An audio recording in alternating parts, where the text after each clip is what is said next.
Hello students, welcome back to our YouTube platform math study point. अपन पढ़ रहे हैं आपकी कक्षा 8 मैथमेटिक्स और उसकी कार्यपुस्तिका का आज लेने वाले हैं कार्यपत्रक 99, यानी कि 100 में से एक। आपने 99 कार्यपत्रक पढ़ लेंगे आज वाले कार्यपत्रक को मिला के। अगर इसके माध्यम की बात की जाए तो ये क्या है, सरल प्रकार का आपका कार्यपत्रक रहने वाला है। दक्षता क्या है, आंकड़ों को व्यवस्थित करने, माध्य निकालने एवं दोहरे दंड आलेख के विश्लेषण की समझ को बना पाना। पहला प्रश्न है, 16 को दर्शाने के लिए उपयुक्त टेलीमार्क बनाइए। देखो टेलीमार्क ये होता है, जैसे आपके पास ये आ जाए कि चार का टेलीमार्क लिखना है आपको। किसका? 4 का। तो आप कैसे लिखोगे? ऐसे लाइन खींचोगे, 1 2 3 4, इस प्रकार से आपको लाइन खींचनी है। अगर 5 आ जाए तो 4 ऐसे और ये काट दो। ये कितना हो गया? 5 हो गया। ये कितना हुआ था? 4। अब मैंने बोल दिया जैसे क्या, 8। तो 1 2 3 4, ये हो गया 5। ठीक है, फिर कितने 5 हो गए तो कितने शेष रहे? 3। तो इस प्रकार से आपको बनाने हैं, ज़्यादा हार्ड होने वाला है नहीं ये। तो ध्यान से सुनो, इसमें अपन को क्या दर्शाना है? 16 दर्शाना है। तो 16 दर्शाएंगे तो ये कितना है? 5 2 7। ये कितना है? 5 5 10। और ये कितना है? 5 10 15 और 1 16। तो सही करेक्ट आंसर क्या आंसर हो जाएगा? थर्ड वाला क्या हो जाएगा? अपना करेक्ट आंसर हो जाएगा। आई थिंक आपको अच्छे से समझ में आ गया होगा। ठीक है, अब नेक्स्ट वाला क्वेश्चन पढ़ते हैं अपन। Question number 2। देखो क्वेश्चन नंबर 2 में क्या करना है अपन को। ये बोल रहे हैं कि 10 विद्यार्थियों ने परीक्षा में विज्ञान विषय में 50 में से निम्न अंक लेके आए। यानी कि कोई एग्ज़ाम हुई किसकी? विज्ञान विषय की। उसमें एक विद्यार्थी 35 लेके आता है, एक 36, एक 40, एक 25, एक 15, एक 20, एक 17, 30, 23, 14, इस प्रकार से वो नंबर लेके आए हैं। उपरोक्त आंकड़ों की सहायता से निम्न प्रश्नों के उत्तर दीजिए। पहला प्रश्न है, विद्यार्थी द्वारा सबसे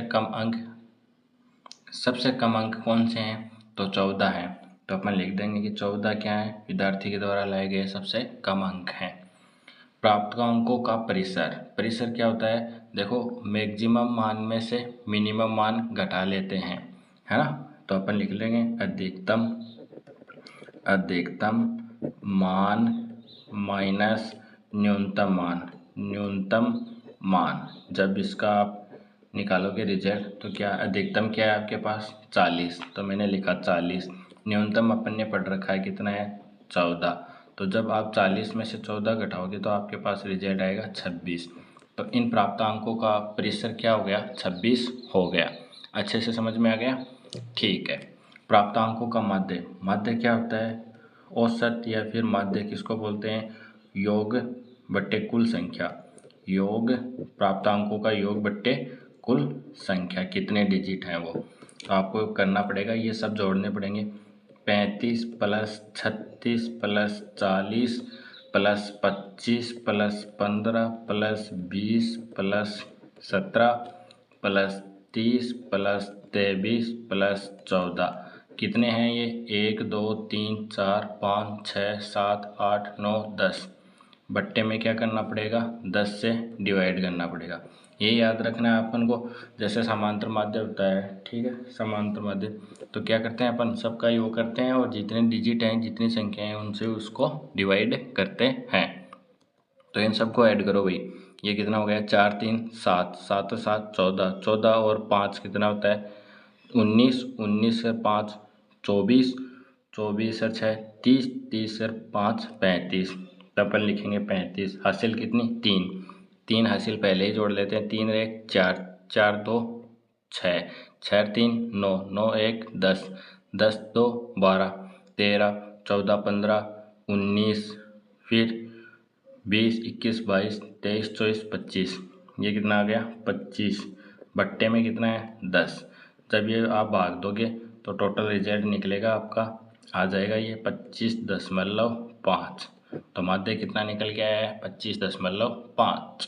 ये आपका क्या था? माध्य था, जिसको आप क्या बोल सकते हो? समांतर माध्य भी बोल सकते हो।